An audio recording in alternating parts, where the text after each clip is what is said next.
Hi friends, అందరికీ ఆదాబర్తే నమస్తే. Ravi Varalakshmi blogs. Friends, ఈరోజు పొద్దుగానే మా వరలక్ష్మి అయితే పాలకూర వాటర్ పట్టేసింది. నేను బాగా పడుకున్నా. ఈరోజు ఈ మధ్యకాలం బాగా సుస్తుంది. ఎందుకో మీకు తెలుసా? యోగా క్లాస్కి వెళ్ళకపోవడం వల్లనే నాకు హెల్త్ అనేది డల్ అయిపోతుంది. సో వెళ్దాము అనుకున్నప్పుడల్లా ఏదో ఒక పని పడుతుంది నాకు. సో వెళ్ళబుద్ధి అవుతలేదు.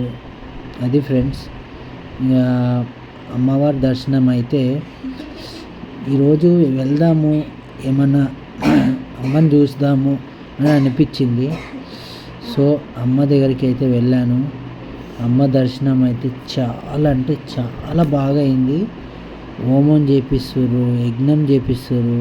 ఇక్కడ ద్రాక్షలైనా, పండ్లైనా, లడ్డులైనా, ప్రసాదం అంతా అందరికి పంచుతారు భయ్య. అంటే కొంతమంది పండ్లే పంచాలని ఉంటే పండ్లు పంచుతారు.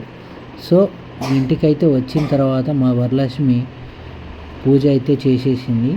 సో నేను ఇంకేం డిస్టర్బ్ చేయలేదు. అప్పటికి కొద్దిగా లేట్ అయిపోయింది భయ్య. ఏంటంటే తెలిసిందేగా మీకు, ఈ మధ్య చాలా లేట్ అంటే లేట్ అవుతుంది. సో మా వరలక్ష్మి అయితే పూజ అయితే ఇంత బాగా చేస్తుందని అనుకోలేదు. కానీ నేను ఆల్రెడీ ఎప్పుడు ఈ వీక్ అంతా నేను అసలు పూజ చేయడమే తగ్గిపోయింది. అది ఫ్రెండ్స్. హాయ్ ఫ్రెండ్స్, అందరికీ గుడ్ మార్నింగ్. ఒకప్పుడు స్కూల్కి వెళ్ళాలంటేనే చాలా భయం వేస్తుండే, బాధ వేస్తుండే. ఇంకో విషయం ఏంటంటే, స్కూల్కి వెళ్ళాలా, స్కూల్లో ఏముంది, మా నాయన దగ్గర ఉంటా, మా అమ్మ దగ్గర ఉంటా, ఇవే ఉంటుండే. ఎప్పుడు 24 గంటలు ఇదే ఆలోచనతో ఉండే. నేనేమో ఆ మూలకు ఉంటుండే, మా ఫ్రెండ్స్ ఏమో ఆ మూల, రామరెడ్డి గారు నేనైతే ఆ మూలకు ఉంటుండే. ఇంకా సందీప్ గారు ఏమో ఈడుంటుండే, మైపాల్ రెడ్డి గారు ఈడుంటుండే, చారగండ్రి గాడు, మా శ్రీకాంత్ అని చార్కండే ఆడి పేరు. సో ఆ చార్కండే అంటుండే. సో వాడి ఫస్ట్ బెంచ్లో ఉంటుండే. అటు గర్ల్స్ ఉంటుండే, యూతల్ గర్ల్స్, ఇక్కడ బాయ్స్ కదా. మేము ఆ మూలకుంటుండే ఉన్నప్పుడు భయ్య. నిజం చెప్తున్నా, అప్పుడు చదువు గురించి అయితే నిజం చెప్తున్నా హార్ట్ఫుల్గా. చదువు అంటే అంత పట్టించుకోలేదు, అంత అగ్రీజ్ అయినా. అంటే ఏముందిలే, చదువులేముంది, కష్టపడితేనే కదా జీవితం అని అప్పటికి తెలీదు. సో కొన్ని రోజుల తర్వాత అయితే కొద్ది కొద్దిగా నా లైఫ్లో మార్పులు కనిపించడంతో చదువు విలువ నాకైతే తెలిసి వచ్చింది భయ్య. ఒకడి కింద బతకద్దు అనుకుంటే చదువుకోవాలి. ఇది మాత్రం మీరు ఏమని అనుకోండి, ఒకడి కింద బతకద్దు, ఒకడి కింద మనం ఉండద్దు అని అనుకుంటే మాత్రం ఖచ్చితంగా చదువుకోవాలి. చదువుకుంటేనే దానికి ఉన్న వాల్యూ, దానికి ఉన్న రెస్పెక్టే మనల్ని బతికిస్తుంది ఇప్పుడు ఈ తరానికి, ఇప్పుడు ఈ కలియుగానికి. ఎందుకంటే కష్టపడినోడికి మాత్రం ఎన్ని రోజులైనా ఒకరి కింద చేయడమే తప్పితే మన ఓన్గా మన స్వదాగా చేసిన వేవి గుర్తుకొస్తలేవు. ఒకవేళ వాళ్ళ కింద చేస్తేనేమో పేమెంట్ ఇస్తలేరు. ఇక పేమెంట్ది అంటే వదిలేసేయండి పేమెంట్ది. నా స్కూల్ డేస్లో అయితే చాలా అంటే చాలా చదువుకు అంత ప్రైవసీ ఇవ్వలే భయ్య. ఎందుకు ఇవ్వలేనా అని ఇప్పుడు బాధేస్తుంది. ఎందుకు నిజంగా చదువు లేకపోతే మాత్రం మనిషికి వాల్యూ లేదు భయ్య. చదువుకున్న వాళ్ళు, బాగా చదువుకున్న వాళ్ళు జాబులు వెతుకుతూ అయితే సగం జీవితం వెళ్ళిపోతుంది. సరేలే, ఇంకేం చేద్దాం, వాళ్ళని చూసి మనము అంత మోటివేషన్ కాకూడదు అంటే. నా చదువుకి నేను చెప్తా చూడండి. నేను చదువుకున్నాను, 10th ఓపెన్లోనే రాసినాను భయ్య. 2-3 సార్లు సప్లీలో పోయినాను. ఎందుకంటే ఒక్కసారి చదువు వదిలేస్తే మైండ్కి ఎక్కదు. ఎట్లా ఒకటి తిప్పలు పడి 10th పాస్ అయినాను. 10th అయిపోయిన తర్వాత అప్పుడు కానిస్టేబుల్, అప్పుడు అంటే 2011లో నాది 10th అయిపోయింది. లెక్క ప్రకారం 2011 బ్యాచ్ నాది. కానీ 2014లో 10th అయిపోయింది నాది. మీరు అర్థం చేసుకోండి, ఎన్ని 3 ఏళ్ళు అది రాసి రాసి రాసి రాసి పాస్ అయిపోయినా. 2014 నుంచి 17 వరకు ఇంటర్ రాసిన. ఇంటర్ అయిపోయి దాని తర్వాత ఇంటర్ అయితే జల్దీ పాస్ అయినా, 2 ఇయర్స్లో పాస్ అయినా. దాని తర్వాత ఎలక్ట్రీషియన్ డిపార్ట్మెంట్లో 2 ఇయర్స్ పాస్ అయిపోయినా. అది ఈజీగా అయిపోయింది. అది అంటే కొద్దిగా ఇబ్బంది ఉండే, సో అది అర్థమైంది, వచ్చేసింది, నేర్చుకున్నా. ఇప్పుడు ఇంటర్ చేసిన, ఐటీఐ చేసిన, ఇప్పుడేంటి నా లైఫ్ ఏంటి అని సెర్చ్ చేసిన తర్వాత ఏమైంది తెలుసు భయ్య, నాకు వచ్చింది. నాది ఎలక్ట్రీషియన్ ఫీల్డ్ అయితే ఇలా పెట్టుకొని మాట్లాడతా. ఎలక్ట్రీషియన్ ఫీల్డ్ అయితే నాకు ఆటోమొబైల్ అదేంటి మైక్రోమాక్స్ కంపెనీ నుంచి అప్రెంటిషిప్కి ఈ బోర్డులు వస్తాయి చూడండి, అవి చిన్నగా బోర్డులు ఉంటాయి మీకు ఎలా అబ్బా, టాటా స్కై బోర్డ్స్ అవి ఉంటాయి చూడండి, ఆ బోర్డ్స్లో వర్క్ పడ్డది.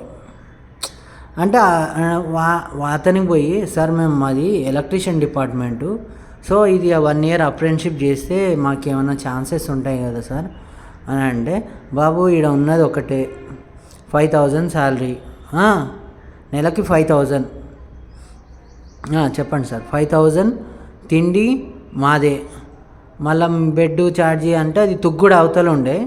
సో అక్కడ నేనైతే ఒక 1 వీక్ చేసిన తర్వాత నాకు అర్థమైంది ఏంటంటే, చదువుకొని ఏం పైదారా బై అమ్మ, చదువుకొని నా జీవితం అంతా నిజంగా కొంతమంది జీవితాలు ఎట్టు అర్థం కావు చూడు, దాంట్లో నా జీవితం బి అంతే. ఏదో అనుకున్నాను, నా అసలైన నా గోల్ ఏం తెలుసా, పోలీస్ కావాలని. ఎంత ప్రయత్నించినా అంటే అంతగానో ప్రయత్నించిన. పోలీస్ గురించి నాకు ఒక చిన్న ఆశ ఉండే, ఎక్కడైనా ఒక చిన్న ఆశలో సెలెక్ట్ అవుతానేమో అని. కానీ నాకు ఇప్పటికీ ఛాన్స్ పోయింది భయ్య. ఇప్పుడు ఏం చేద్దాం, చాలాసార్లు ట్రై చేసిన, పోలీస్ పోయింది, సిఎస్ఎఫ్ కొట్టిన, సిఎస్ఎఫ్, సిఆర్పిఎఫ్, బిఎస్ఎఫ్, సెంట్రల్లో ఎన్ని జాబులు ఎన్ని అప్లికేషన్స్ పడితే అన్ని అప్లికేషన్స్ పెట్టిన. నాకు ఒకటి అర్థమైతలే భయ్య, నేను ఇంటర్ చదివి నా మంచి మార్కులతోనే బి గ్రేడ్లో పాస్ అయినా నాకు జాబ్ రాలేదు తెలుసా. ఏందా అది, పొట్టోళ్ళు ఎక్కడో పంజాబు అక్కడ ఉన్నోళ్ళు, పొట్టిగా ఉన్నోళ్ళు సిఎస్ఎఫ్లో, సిఆర్పిఎఫ్లో అట్లాంటి వాళ్ళు జాబ్కి సెలెక్ట్ అయ్యారు. వాళ్ళకి నోరు తెరిస్తే రాయనికి రాదు. It is true. నేను ఎయిర్పోర్ట్లో సూపర్వైజర్గా చేసినప్పుడు అక్కడ కొన్ని విషయాలు తెలిసినాయి నాకు. సో వాళ్ళకి రాయనికి రాదు, చదవనికి రాదు, కానీ జాబ్ అయితే కొట్టిర్రు. మన సైడ్ ఏమో రాయనికే చదవనికి అన్నీ ఉన్నా కానీ మా జీవితాలు మాత్రం ఇలానే ఉన్నాయి. ఇదేమని అనుకోండి భయ్య, ఎందుకంటే అప్పుడు చదువుకుని ఉంటేనా నా లైఫ్ ఇలా ఉండకపోవేమో. సర్లే ఇంకేం చేద్దాం, ఇప్పుడు లైఫ్ అంటావా, ఇంక అయిపోయింది. లైఫ్ గురించి ఇంకేం మాట్లాడేది లేదు. కానీ ఇంకా ఫ్రెండ్స్, నా ఇచ్చే సొల్యూషన్ ఏంటంటే, ఇప్పటికి ట్రై చేస్తున్నా కానీ దొరకదు, ఒక చిన్న ఆశ ఉంది. I will try. నేను ఇప్పటికీ ఓడిపోలేదు, ఖచ్చితంగా ఏదో ఒక ఎగ్జామ్ రాస్తాను. పోస్ట్ ఆఫీస్లో ట్రై చేసిన, అన్నీ ట్రై చేసినా భయ్యా, ఎందుకు రాలేదు అంటే ఏం చేద్దాం భయ్యా, అన్నీ మంచిగా ఉన్నా గాచారం బాగుండదు అంటారు చూడు, దాంట్లో నేను ఒక్కడనేమో, మీరు ఏమన్నా అనుకోండి. అన్నీ ట్రై చేసినప్పుడు అదే మైండ్ సెట్లో ఉండే మ్యారేజే చేసుకోవద్దు అనుకున్నా. కానీ మా వాళ్ళు ఇంకెన్నాళ్ళు ఇంకా జాబ్ సర్చ్లో పోయి పిచ్చోడవ అవుతావా అది ఇది అని బెదిరించి ఇంకా పెళ్ళి చేసుకున్న తర్వాత ఇంకా అసలైన కష్టం బయలుదేరింది భయ్య. సో నా మాటలు మీకు బోర్ అనిపించచ్చు, ఒకవేళ నా మాటలు మీకు ఇబ్బందిగా అనిపించచ్చు. నా ఒపీనియన్ నీకు చెప్తున్నా భయ్య, అసలు చెప్తున్నాను, చదువుకుంటే దానికి ఉన్న రెస్పెక్ట్, దానికి ఉన్న వాల్యూ, దానికి ఉన్న ఒక మర్యాద అన్నీ మీ సొంతమైతే. చదువుకోకుండా ఏదేదో పని చేసుకుంటూ ఏదేదో బతికేద్దాం అనుకుంటే మాత్రం ఈ దునియాకి వేస్ట్. ఇంకా అన్న చదువు లేకపోతే ఏం లేదు. అవు భయ్యా, చదువు ఉంటేనే వాల్యూ. సో నా వీడియో చూసే వాళ్ళ ప్రతి ఒక్కరికి నా లైఫ్లో జరిగింది, ప్రతి ఒక్కటి జరిగింది. సో అవన్నీ ఒక వీడియోలో చెప్తే మీరు అవునా అన్న విషయం ఇన్నిగానం జరిగినాయి అనుకుంటారు. ఓకే ఓకే బాయ్ బాయ్, ఏమనుకోకండి, బోర్ కొట్టచ్చు. ప్లీజ్ ఒక్క లైక్ కొట్టండి, బూస్టింగ్ అన్న పెరుగుతుంది. ఇంకో విషయం ఏంటంటే 14,000 సబ్స్క్రైబర్స్ కంప్లీట్ అయ్యారు, అంతా మీ దయ వల్లనే. థ్యాంక్స్ 15,000 సబ్స్క్రైబర్లకు మంచి సెలబ్రేషన్ చేద్దామని ఉన్నాను. సో మీ సపోర్ట్తోని రవి వరలక్ష్మి బ్లాగ్స్ ఉంటా. Bye bye bye. ఇప్పుడైతే ప్రజెంట్ స్కూల్లో చేస్తున్నాను.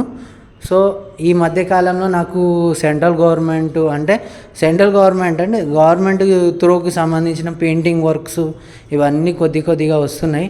అంతా దేవుడి దయ, అంతా మనదేం లేదు, మన కష్టము ఆయన దయ చూపిస్తుండు అంతే.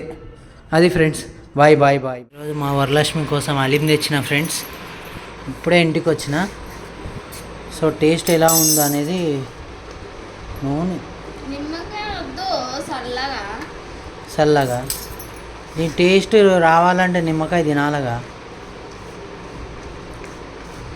అది ఏం తిన్నా ఈమెతో పాటే తింటాను, ఎందుకంటే అలవాటు అయిపోయింది నాకు. అలాగా తినాలంటే తినబుద్ధి అవుతలేదు నాకు. ఎవరో ఒకరు తోడు ఉండాలి నాకు ఎప్పుడు. ఓకే తినేసే లాగి.